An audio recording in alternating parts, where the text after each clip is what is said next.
सत साहेब जी, मेरे सभी भाइयों बहनों बेटा बेटी माता पिता को भक्तमती की सत साहेब।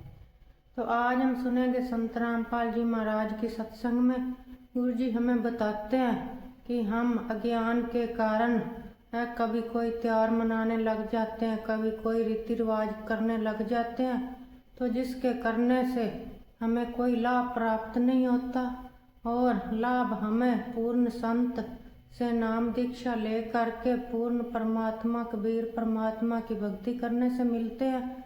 तो सुनते हैं सभी भाई बहन बेटा बेटी माता पिता मिलजुल करके सत्संग संत रामपाल जी महाराज की सत साहेब जी। पुत्र की प्राप्ति अति आवश्यक मान रखी है कि यदि पुत्र नहीं होता है तो जीवन व्यर्थ है, चाहे कन्या कितनी हो जाओ। तो ये काल भगवान का एक जबरदस्त जाल है जो हमारे ऊपर फैला रखा है। उसने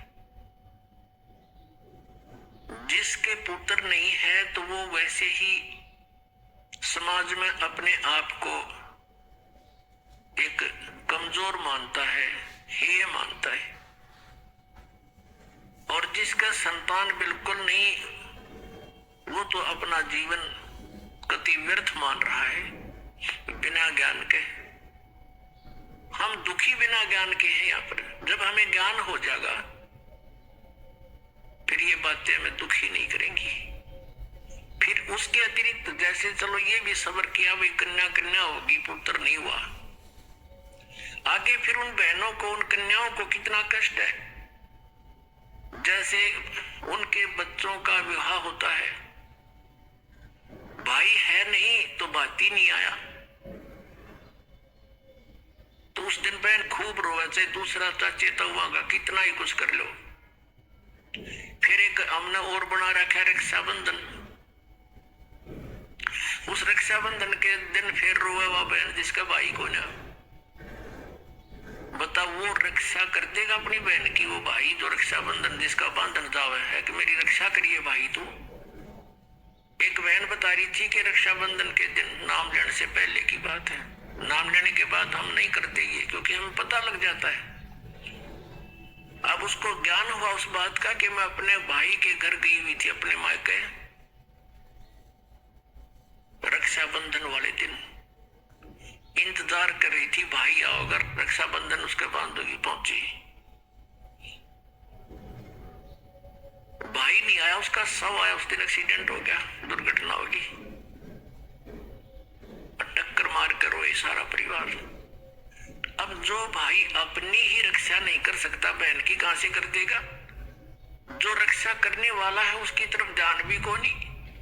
तो परमात्मा ये याद दिलाते हैं कि तुम समर्थ का शरणा गहो रंगोरी हो, और फिर कबू ना हो अकाज राम रंगोरी हो। पुण्यात्माओं, यदि आपने परमात्मा पाना है और काल के जाल से छूटना है तो इस परमात्मा के दिए विधान के अनुसार चलना पड़ेगा। लोक लाज ना कीजिए निर्भय हो रहिए, ये मन संतों दीजिए तो गोविंद पाइए। बहु सागर जूनी जन्म हरिदास मिटावे, बहुर बहुर नहीं आवही फिर मुक्ता पद पावे। ऐसे हरिजन संत हैं संगत नियत की जय, इस झूठे जग की लाज में ना ही चलती जय। किसी भी संत का इतिहास देख लो, उन्होंने सबसे पहले यही कहा है कि लोक लाज मर्यादा जगत की तृण जो तोड़ बगावे, जब कोई राम भगत गत पावे। मीराबाई ने कहा था, सत्संग में जाना मेरा ना छूटेरी, सत्संग में जाना मेरा ना छूटेरी। हारी चाहे जड़ के मरो संसारे, सत्संग में जाना मेरा ना छूटेरी। यानी हम अपने उद्देश्य पर इतने दृढ़ होंगे तब हम परमेश्वर के निकट पहुंचाएंगे। गरीबदास साहिब जी कहते हैं कि इन पिछलों की जो रीति है त्यागनी होगी। हमारे लिए सबसे बड़ी बात कि ये है, तो उनको हमें त्याग कर ही परमात्मा प्राप्ति होगी। तो पुण्यात्माओं, परमेश्वर का पाना बहुत आसान है। काल ने हमें इतना उलझा दिया, जैसे भी किसी के संतान नहीं है उसको ये कहा करते थे कि इसकी तो सुबह दर्शन भी ना होने चाहिए। नो कहा करते जिसका संतान नहीं है कि ले बता सुबह सुबह यू लाग गया न पूता माथे के। और वो भी महसूस करते थे कि अब ये सोच रहा होगा, ये करते हैं अभी भी ऐसा ही है। ये पुण्यात्माओं, यहाँ काल की सारी उल्टी रीति है। अब जब हम तत्व ज्ञान से परिचित होंगे तो परमात्मा के विधान अनुसार हमें चलना पड़ेगा। लोक लाज की परवाह नहीं करनी होती। कबीर साहब कहते हैं, मात पिता स्त्री आलस बंधु कान और संत मिलन को जब चले ये अटकावा आण, इनका अटकाया अटके नहीं और संत मिलन को जा कह कबीर सो संत है आवागमन नशा। मात पिता जैसे छोटे बच्चे हैं तो माता पिता जिनको ज्ञान नहीं वो बाधा करते हैं, और जिनके बच्चे बड़े हैं माता पिता चाहते हैं सत्संग की तरफ चले तो वो बच्चे बाधा करते हैं। किसी की पत्नी बाधा करती है, किसी का पति बाधा करता है, कहीं बंधु कान यानी लोक लाज।